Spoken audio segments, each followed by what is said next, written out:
What's up everybody, Tom here with another video. In today's video, we'll be talking about the latest stock market news moving the markets right now. We'll also be taking a look at our technical analysis levels together for the S&P 500, NASDAQ, dollar index, gold, silver, and Bitcoin. It's all been about cryptocurrencies, the US dollar, and of course gold over the last couple of days. We'll be taking a look at why that is and more, so stay tuned.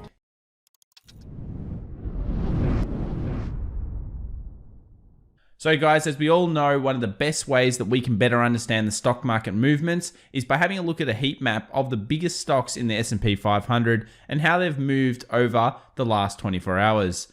Yesterday was more of a recovery in the sectors that have been hot for the last kind of November month, and that's JP Morgan and other financials, and of course the energy stocks overall, things like Exxon doing quite well. We also saw some pretty big strength out of Pfizer due to some regulation changes in the UK and other countries around the vaccine. When we look at the indices though, let's have a look here. Yesterday started low, was bought heavily in the first hour by retail traders and of course Wall Street themselves. And then the close remained pretty steady. Remember, whenever you're looking at these kind of markets, it's the close that matters. That last hour of trade is actually where Wall Street does most of its larger trades. Common belief is they do it here, they often do it here. So just remember that when you're doing your analysis. Let's take a look at the sectors. Yesterday, as we mentioned, energy was the one that most people were picking up. That really had the strength in it for the day. Financials, XLF also did well, and really the rest of it was relatively flat across the board, and with some being down. So it seems like for this next couple of months, we're still going to basically be seeing energy and financials possibly leading the board a lot of the time, and that's because the market is fully in what's called recovery phase right now, at least traditionally based on what it did during the GFC. The first kind of 3 to 6 months of the recovery phase there were all about the beaten down sectors, and that seems to be what's happening right now. When we take a look at CBOE put call ratios for Wednesday, 2nd of December, what we'll see straight away is that our total put call ratio is getting kind of low, 0.68. We've also got a volume of all sums of products, 3.16 for calls versus 2.144 for puts. So that means as we melt higher on the stock market, we are seeing more calls being opened. Even our S&P 500 put call ratio was down to 1.54. So it's time for us to really be a little bit careful. If you're long, obviously the price action is telling us long in the markets. But that doesn't mean that we can't have some caution for other money that we're looking at investing or of course trading in the markets right now. We're getting higher, but we're melting up very slowly, not with the kind of volatility that we saw over the last couple of months. We take a look at all the main indicators, things like market momentum or breadth is still looking very good. We're seeing all of these stocks rising across the board, not just what we had during that kind of August, July months, which was mostly technology, and that wasn't healthy for the market. Now we're seeing a general broad kind of momentum in stocks across the market. But the fear and greed oscillator down here is still very high. Take a look at this reading. We're still above 80. We're still holding that level. I'm going to continue watching this on a daily occurrence to see how it's kind of loading up, because this type of thing should have you concerned. If we have extreme greed in the markets, we have a huge amount of calls opened as well. That leads to things like expiration dates for options being very important levels. So let's get straight into the technical analysis together. One of the things we're looking at this week, US dollar index. We saw it get through that 92. It came back, tested the 92 from the bottom to the top. You can see it found instant resistance here on the smaller time frames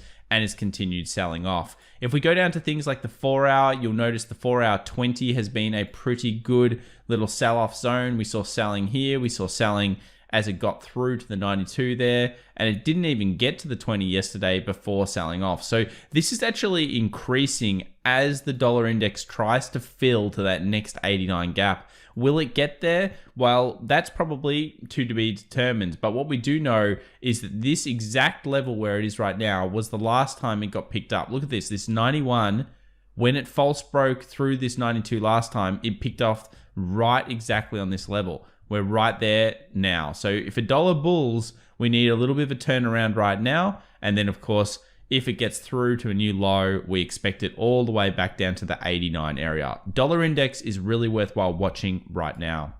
On to gold. Well, gold had a very nice movement up. In fact, this is the 1 hour chart. And what you'll notice is there was a little double bottom we were talking about actually on the video on Tuesday. And when we were talking about that, we were saying that this level made a lot of sense. If you look at the weekly, which we'll do so in a minute, there's a 50 exponential moving average there right around this zone. Also structure off into the left-hand side. So we're first level of real structure for gold.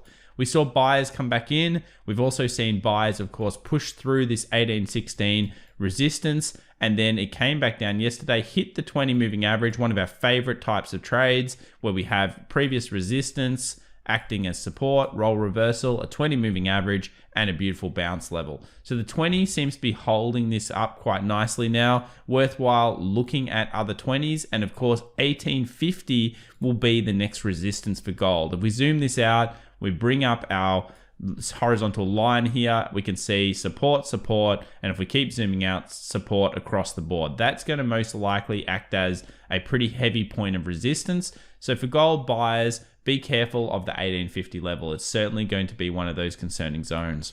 I'll just show you again on the weekly for anyone that's missed it or anyone that's new to the channel, why we thought this 50 was pretty good. It'd been touched once, it'd been touched twice and respected. Generally, third time's the charm in these kind of moving average plays that are on a big consistent time frame, and it certainly was so here. Nice little bullish movement there right off that 50 exponential moving average. Taking a look at silver, silver came off a beautiful support as well around that 22. Previous buying came in, buying has come in again. Silver's even more aggressive. People will know on this channel have been following it. I'm kind of bullish on silver even more than gold. And the reason why I'm bullish on silver is because it's used in economic basically repairment. So when they're repairing economies, they're doing a lot of building, a lot of infrastructure, a lot of those kind of movements. When they do that type of stuff, silver is demanded heavily. And we can see that when we look at things like the weekly charts. If you go back through old history of silver, you'll notice during the GFC, it has a mega kind of movement up followed by an extreme move as demand becomes incredibly important through this period. And then of course it goes to being a terrible investment again. But there is a time frame where it becomes a decent investment, and it still should be very, very important to look at.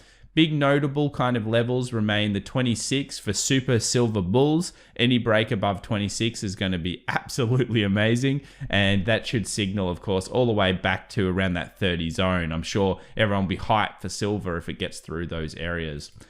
Before we talk about the stock markets, let's have a look at Bitcoin, break it down. So we've been talking about this one quite a lot recently. Everyone's been hyped for Bitcoin. We saw it come back down to the 20. Obviously, a double bottom on the smaller time frame was the signal towards the long. We just got shy of 20,000 for Bitcoin. All-time highs were reached as well. And then we saw a miniature blow off. So let's have a look at that on something like a 1 hour chart. What you can see here is it gets to the point, it starts to coil, sells off, takes out, let's call it the weak hands here.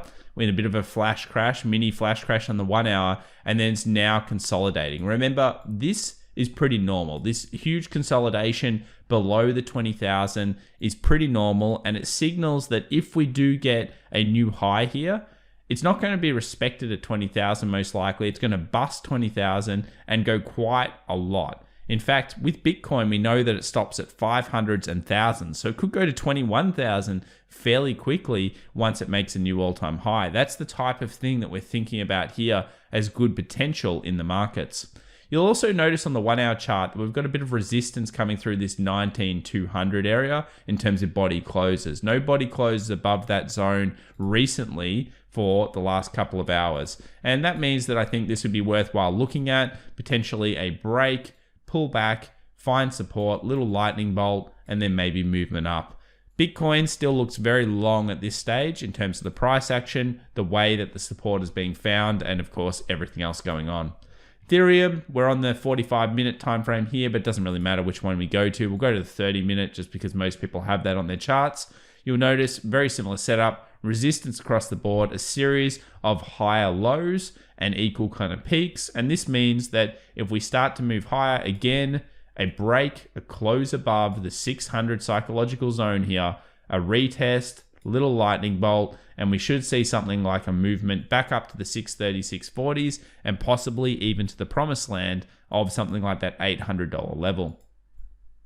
What about the major market indices though? Well, the Nasdaq has remained incredibly strong. Let's take a look at this on a weekly just to get an idea of where we're at. So the weekly close last week, at least on the futures here, above any other close ever. We saw a close very, very high. This week has maintained some bullish momentum. So at this point, it looks like, could we be going for this entire range? Sure, that's definitely possible. That would push us into some pretty high peaks. We'd be looking at 13,200 here for a completion of this. And the Nasdaq's been known to move very heavily and possibly too crazily over time. And if that continues into the Christmas rush, then we could be looking at all the way up here. I'm tending to side with caution right now. I'm not surprised or won't be surprised to see prices like this again in the not too distant future. So when we have so many calls being opened, we have a lack of puts being opened right now, and we've also got a lot of instability that can suddenly become a problem in the markets. Remember, it's what we don't see that suddenly becomes the big problem. It's like what's in plain sight becomes the problem after everyone in Wall Street decides it's a problem. We're at a point where the price action looks good to the bull side. If you're in, it looks good. But if you're waiting on the sidelines, it's very difficult, I think, to get in here. And that's just my opinion. I think it's just tough to buy it at these zones. We've seen the 20 exponential moving average acting as support through the weekly. Even a pullback back to that could be more interesting to us. We go down to things like a daily. Again, it's pretty bullish here in terms of market movements, but I could see a lot of little pullbacks happening, and therefore I'm probably on the sidelines for now if I'm not already in it long.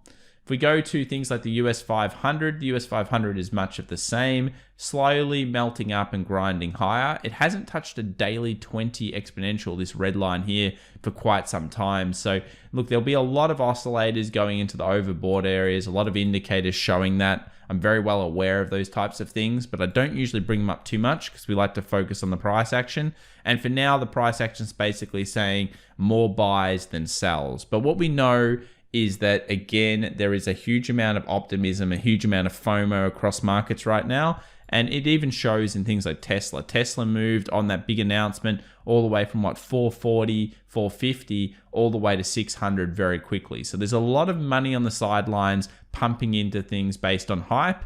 And that creates the opportunity for Wall Street to take advantage of that. If you're looking at kind of levels or characteristics of the market kind of dropping, you'd want to be looking at previous kind of little support. So we've got like a little zone through here.